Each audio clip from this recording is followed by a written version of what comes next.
यहां आपको यह समझना चाहिए कि कैसे मुस्लिम वोट बैंक की पॉलिटिक्स के चक्कर में साल 1995 और साल 2013 में वक्फ बोर्ड कानून के तहत वो ताकतें दे दी गई वक्फ बोर्ड को कानून के तहत, जो आजादी से पहले के वक्फ कानून में भी नहीं थी। मतलब जो ताकत वक्फ बोर्ड को, वक्फ के कानून को अंग्रेजों ने भी नहीं दी, वो कांग्रेस ने दे दी और ऐसे प्रावधान कर दिए जो इस्लामिक लॉ के भी मुताबिक नहीं थे।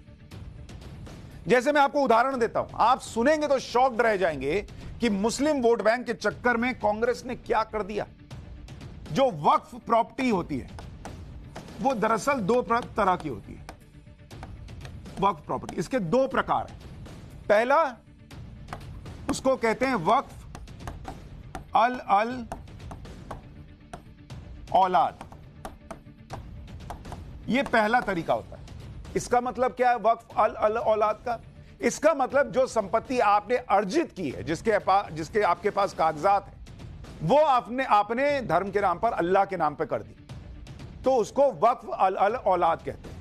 एक दूसरी तरीके की वक्फ प्रॉपर्टी भी आई, इसको कहते हैं वक्फ बाय यूजर। और ये वक्फ बाय यूजर जो प्रॉपर्टी है, ये जो तरीका है वक्फ प्रॉपर्टी का, ये 1995 के पहले नहीं था। ये 1995 में अमेंडमेंट करके कौन लेकर आया? नरसिम्हा राव सरकार लेकर आई। नरसिम्हा राव सरकार एक अमेंडमेंट करके वक्फ एक्ट में ये वक्फ बाय यूजर लेकर आती है। और आपको हैरानी होगी, किसी ज्यादातर बड़े इस्लामिक राष्ट्र में भी वक्फ बाय यूजर का कॉन्सेप्ट नहीं है।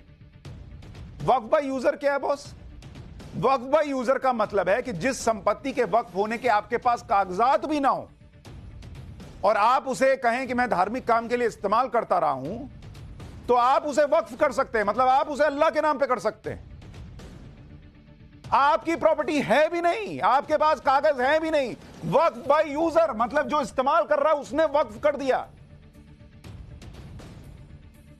मतलब एक तरह से यह सुनकर ऐसा लगता है जैसे कांग्रेस ने खुली छूट दे दी कि भाई जिधर उंगली मन उधर उंगली रखो, वो जमीन तुम्हारी। ये टाइप का हिसाब कर दिया गया 1995 में कांग्रेस की सरकार ने यह अमेंडमेंट लाकर। और अगर ये इतना इस्लामिक है तो बड़े बड़े इस्लामिक राष्ट्रों में वक्फ बाय यूजर होना चाहिए था, वहां क्यों नहीं है? यह हुआ इस देश में सेक्युलरिज्म के नाम पर। किसी और धर्म के पास यह पावर है कि मैं इस्तेमाल करता हूं इसलिए मेरा हो गया और मैं अब इसको ऊपर वाले को दे रहा हूं। आप ये समझिए कि यह प्रावधान कितना ताकतवर है कि राम जन्मभूमि केस और ज्ञानवापी केस में वक्फ बाय यूजर प्रावधान का इस्तेमाल हुआ था। वक्फ बोर्ड के कानून में कैसे कैसे खेल किए गए, इसका एक और उदाहरण आपको बताता हूं, और यह भी कांग्रेस ने किया। दरअसल हर 10 साल में वक्फ की प्रॉपर्टी का सर्वे होता है। एक तो इसका खर्च राज्य सरकार देती है, हम आप टैक्स भरते हैं, और वक्फ की प्रॉपर्टी का सर्वे होता है तो वो हमारे आपके टैक्स के पैसे से राज्य सरकारें भरती हैं। क्यों भाई? खैर, अगर सर्वे में किसी गैर मुस्लिम की प्रॉपर्टी आ जाती है तो वरिष्ठ वकील विष्णु जैन के मुताबिक सुप्रीम कोर्ट के 2010 के जजमेंट में यह कहा गया कि किसी गैर मुस्लिम पर यह सर्वे लागू नहीं होता है। इस आदेश को पलटने के लिए 2013 में मनमोहन सिंह की सरकार वक्फ एक्ट के सेक्शन 6 में बदलाव कर देती है। यह फ्रीडम दे दी जाती है कि अगर किसी गैर मुस्लिम की जमीन वक्फ के सर्वे में आती है तो उसे वक्फ के ट्रिब्यूनल में ही चैलेंज करना पड़ेगा। मतलब नॉन मुस्लिम की जमीन भी अगर आ गई वक्फ के सर्वे में कि भाई वो वक्फ की है, तो वो वक्फ ट्रिब्यूनल में जाएगा। ये उसको साबित करना पड़ेगा कि ये वक्फ की जमीन नहीं है और वक्फ ट्रिब्यूनल में करना पड़ेगा। ये 2013 में मनमोहन सिंह की सरकार ने किया अमेंडमेंट। देख रहे हैं आप? और जो ट्रिब्यूनल है उसके अंदर भी जब ये आप लड़ाई लड़ने बैठेंगे तो उसमें एक इस्लामिक कानून का जानकार भी होगा 3 लोगों में। आपने कभी ऐसा सुना कि आप किसी मंदिर के लिए या दूसरे धार्मिक स्थलों के लिए अगर आप कोई लड़ाई लड़ रहे हैं तो उसमें हिंदू मामलों का जानकार भी बैठेगा? ऐसी अलग से सुविधाएं दी गई और फिर कहा जाता है सेक्युलरिज्म अब खतरे में पड़ा है। वैसे तो इंडी गठबंधन और कांग्रेस के लोग नरेंद्र मोदी के विरोध में हर बार सेक्युलरिज्म की दलील देते हैं, लेकिन जैसे ही सभी धर्मों को समान हक देने की बात आती है तो इंडी गठबंधन को सांप सूंघ जाता है। आप देखिए वक्फ कानून में ऐसे ऐसे प्रावधान हैं जो सीधे सीधे एक तरफा दिखते हैं, जो किसी दूसरे धर्म के मुकाबले बहुत भेदभावपूर्ण है। किसी और धर्म के पास ऐसी शक्तियां ही नहीं है। जैसे संपत्ति को लेकर वक्फ के नियम शुरुआत में केवल मुसलमानों पर लागू होते थे, लेकिन अब ये सभी धर्मों के ऊपर लागू होते हैं, जबकि ऐसे अधिकार किसी भी और धर्म के को नहीं दिए गए। मतलब नॉन मुस्लिम की संपत्ति भी जो है उसको वक्फ कह सकता है कि ये वक्फ बोर्ड के पास रहेगी। है वक्फ की संपत्ति अगर किसी ने कर दिया, नॉन मुसलमान की संपत्ति कैसे वक्फ होगी बॉस? किसी और धर्म के पास ये शक्ति है? वक्फ बोर्ड के पास यह अधिकार है कि वो किसी भी धर्म के आम नागरिक की संपत्ति यानी गैर मुस्लिम की संपत्ति को अपना बता सकता है। अन्य बाकी धर्मों से जुड़ी संस्था के पास ऐसा कोई अधिकार नहीं। कोई संपत्ति वक्फ है या नहीं, इसका निपटारा सबसे पहले वक्फ ट्रिब्यूनल में होता है।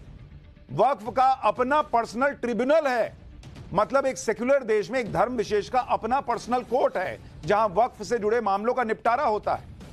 ऐसा ट्रिब्यूनल या ऐसी ताकत किसी और धर्म के पास है क्या? वहीं दूसरी तरफ किसी भी दूसरे धर्म को अपनी जमीन से जुड़े विवाद का निपटारा करना होता है तो उसे आम नागरिक की तरह lower court, high court, supreme court का दरवाजा खटखटाना पड़ता है। अगर किसी को वक्फ बोर्ड के खिलाफ केस करना है तो उसे 2 महीने पहले वक्फ बोर्ड को नोटिस देकर इसकी सूचना देनी होती है। ऐसी पावर सिर्फ सरकारों के पास होती है कि अगर किसी को सरकार के खिलाफ केस करना हो तो उसे सरकार को 2 महीने पहले नोटिस देकर बताना पड़ता है। यह जो पावर सरकार के पास है वो इस देश में पिछली सरकारों ने वक्फ बोर्ड को दे रखी है, लेकिन किसी और धर्म के लिए ऐसा कोई नियम नहीं है। वक्फ बोर्ड के मेंबर और मुतवल्लियों को पब्लिक सर्वेंट का दर्जा मिला हुआ है, जबकि पुरोहित, पुजारी, पादरी, किसी को कोई ऐसा दर्जा मिला है क्या? आपको पता है?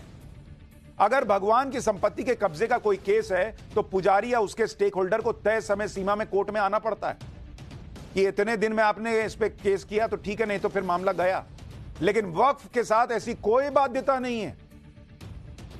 कोई भी कभी भी दावा ठोक सकता है कि यह वक्फ की जमीन है। इतने ज्यादा भेदभावपूर्ण प्रावधान को खत्म करने के लिए एक तो किसी ने कोई कोशिश नहीं की। कांग्रेस की सरकार ने भर भर के दे दिया कि लो ये भी तुम ले लो, ये भी तुम ले लो वाला हिसाब कर दिया, बाकी धर्मों को दिया नहीं। सेक्युलरिज्म को आपने नीचे जमीन में धसोड़ दिया और अब कोई नरेंद्र मोदी सरकार उस सेक्युलरिज्म को स्थापित करने जा रही है, वक्फ कानून में बदलाव करने की जा रही है, तो उससे भी इंडी गठबंधन को दिक्कत है।